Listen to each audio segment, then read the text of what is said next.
1 കൊരിന്ത്യർ അധ്യായം 16. വിശുദ്ധന്മാർക്ക് വേണ്ടിയുള്ള ധർമ്മശേഖരത്തിൻ്റെ കാര്യത്തിലോ ഞാൻ ഗലാത്യ സഭകളോട് ആജ്ഞാപിച്ചതുപോലെ നിങ്ങളും ചെയ്യുവിൻ.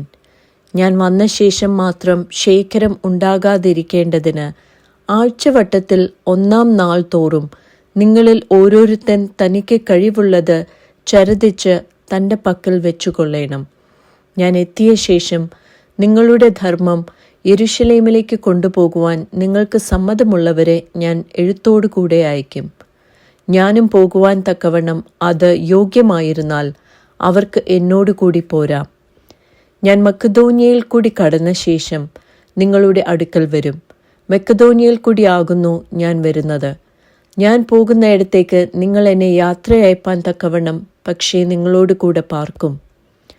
ഹിമകാലം കൂടെ കഴിക്കുമായിരിക്കും. കർത്താവ് അനുവദിച്ചാൽ കുറേ കാലം നിങ്ങളോട് കൂടെ പാർപ്പാൻ ആശിക്കുന്നത് കൊണ്ട് ഞാൻ ഈ പ്രാവശ്യം കടന്നു പോകും വഴിയിൽ അല്ല നിങ്ങളെ കാണുവാൻ ഇച്ഛിക്കുന്നത്. എഫെസോസിൽ ഞാൻ പെന്തക്കോസ്ത് വരെ പാർക്കും.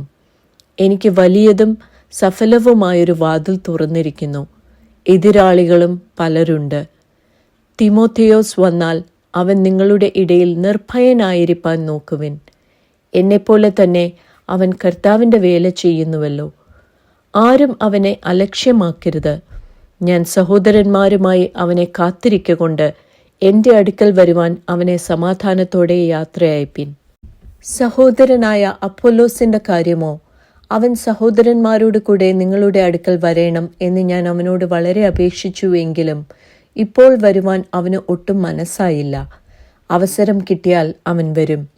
ഉണർന്നിരിപ്പിൻ, വിശ്വാസത്തിൽ നിലനിൽപ്പിൻ, പുരുഷത്വം കാണിപ്പിൻ, ശക്തിപ്പെടുവിൻ.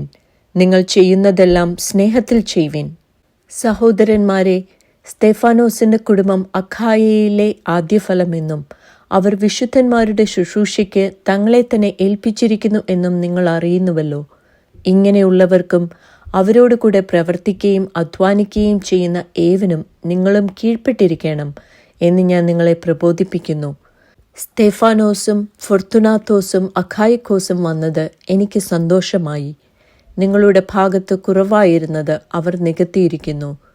അവർ എൻ്റെ മനസ്സും നിങ്ങളുടെ മനസ്സും തണുപ്പിച്ചുവല്ലോ. ഇങ്ങനെയുള്ളവരെ മാനിച്ചുകൊള്ളുവിൻ. ആസ്യയിലെ സഭകൾ നിങ്ങളെ വന്ദനം ചെയ്യുന്നു. അക്വിലാവും പ്രിസ്കയും അവരുടെ ഭവനത്തിലെ സഭയോടുകൂടെ കർത്താവിൽ നിങ്ങളെ വളരെ വന്ദനം ചെയ്യുന്നു. സകല സഹോദരന്മാരും നിങ്ങളെ വന്ദനം ചെയ്യുന്നു. വിശുദ്ധ ചുംബനത്താൽ അന്യോന്യം വന്ദനം ചെയ്യുവിൻ. പൗലോസായ എൻ്റെ കയ്യാൽ വന്ദനം. കർത്താവിനെ സ്നേഹിക്കാത്തവൻ ഏവനും ശപിക്കപ്പെട്ടവൻ. നമ്മുടെ കർത്താവ് വരുന്നു. കർത്താവായ യേശുക്രിസ്തുവിൻ്റെ കൃപ നിങ്ങളോട് കൂടെ ഇരിക്കുമാറാകട്ടെ. നിങ്ങൾക്ക് എല്ലാവർക്കും ക്രിസ്തു യേശുവിൽ എൻ്റെ സ്നേഹം. ആമേൻ.